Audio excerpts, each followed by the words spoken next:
Hello everyone, welcome back to my channel English with trick. देखिए 30 number तक हम लोग ऑलरेडी वन वर्ड कर चुके हैं अपने जे सेक्शन के। आज हम स्टार्ट करेंगे नंबर 31 से। तो चलिए देख लेते हैं नंबर 31 क्या है हमारा।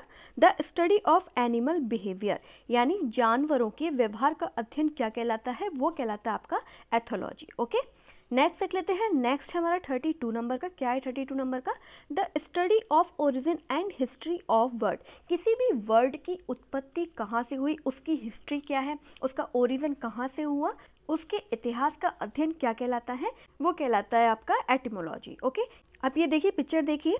जैसे मानिए कोई भी एक वर्ड है, कोई भी XYZ कोई भी एक वर्ड है, उस वर्ड को उठा लिया और उसकी हिस्ट्री जानी कि भाई इसकी उत्पत्ति कहाँ से हुई है, इसका ओरिजिन कहाँ से हुआ, इसका मतलब क्या है, मतलब उस पर बिल्कुल डीप स्टडी, बिल्कुल डीप अध्ययन क्या कहलाता है आपका एटिमोलॉजी। ओके, नेक्स्ट देख लेते हैं। नेक्स्ट हमारा 33 नंबर का the study of production of better of spring by the careful selection of parents, यानी माता पिता के सावधानी पूर्वक चयन से बेहतर संतान के उत्पादन का अध्ययन क्या कहलाता है, वो कहलाता है आपका यूजेनिक्स। देखिए यूजेनिक्स होता क्या है, जैसे हमारा कोई वंश होता है, ठीक है, मानिए किसी में कोई कमी है, किसी वंश में कोई कमी थी, है ना, हमारी जो पीढ़ियाँ चलती आ रही हैं उसमें कोई ना कोई कमी थी। अब ऐसा होता है कि भाई आप उसका बिल्कुल डीपली अध्ययन करते हैं कि भाई ऐसा क्यों, क्या, कैसे, या फिर आप बिल्कुल सावधानी पूर्वक आगे आने वाली पीढ़ी का चयन करते हैं कि भाई ये चीज़ उसमें होनी चाहिए या नहीं होनी चाहिए। तो वही चीज़ आपकी क्या कहलाती है, यूजेनिक्स, यानी कि सूझ विज्ञान। नेक्स्ट देख लेते हैं। नेक्स्ट हमारा 34 नंबर का क्या है। 34 नंबर का the study of effect of environment of workers, यानी श्रमिक पर पर्यावरण के प्रभाव का अध्ययन क्या कहलाता है, वो कहलाता है आपका एग्रोनॉमी। अब ये देखिए कैसे, मानिए कोई श्रमिक है, कोई काम करता है, किस चीज़ का काम करता है भाई, बैठ के कोई कंप्यूटर पर वर्क कर रहा है। पिक्चर देखेंगे आप अच्छे समझ जाएंगे।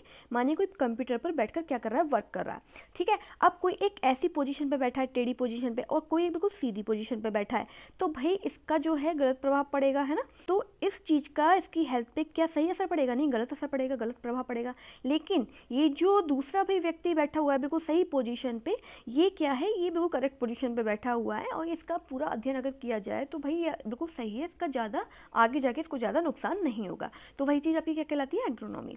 ओके, नेक्स्ट देख लेते हैं। नेक्स्ट हमारा 35 नंबर का the study of family and and histories, यानी पारिवारिक वंशों और इतिहास का अध्ययन क्या कहलाता है, वो कहलाता है आपका वंशावली, और इसके लिए वन वर्ड यूज़ किया जाता है जेनेलॉजी। ओके, अब आप ये पिक्चर देखेंगे तो अच्छे से समझ जाएंगे। देखिए एक जो फैमिली ट्री होता है उसका बिल्कुल डीपली अध्ययन ही क्या कहलाता है, वो कहलाता है आपका जेनियोलॉजी। अब ये देखिए सबसे भाई हमारे पर पता नहीं कौन से ये दादा दादी हैं, ठीक है, फिर इनकी संतानें हुई, ठीक है, फिर उनकी संतानें हुई, फिर उनकी संतानें हुई, ये पूरा ऐसे वंश चलता चला आ रहा है, और इसी का डीपली अध्ययन कि आपके दादा कौन थे, फिर परदादा कौन थे, फिर परदादा कौन थे, फिर उनसे पहले कौन थे, उनसे पहले कौन थे, वही आपका क्या कहलाता है, जेनियोलॉजी। ओके, आई होप सारी चीज़ें समझ में आ गई हो, क्लियर हो गई हो, और अगर वीडियो अच्छा लगा हो तो लाइक, सब्सक्राइब और शेयर करना मत भूलिएगा। Thank you very much.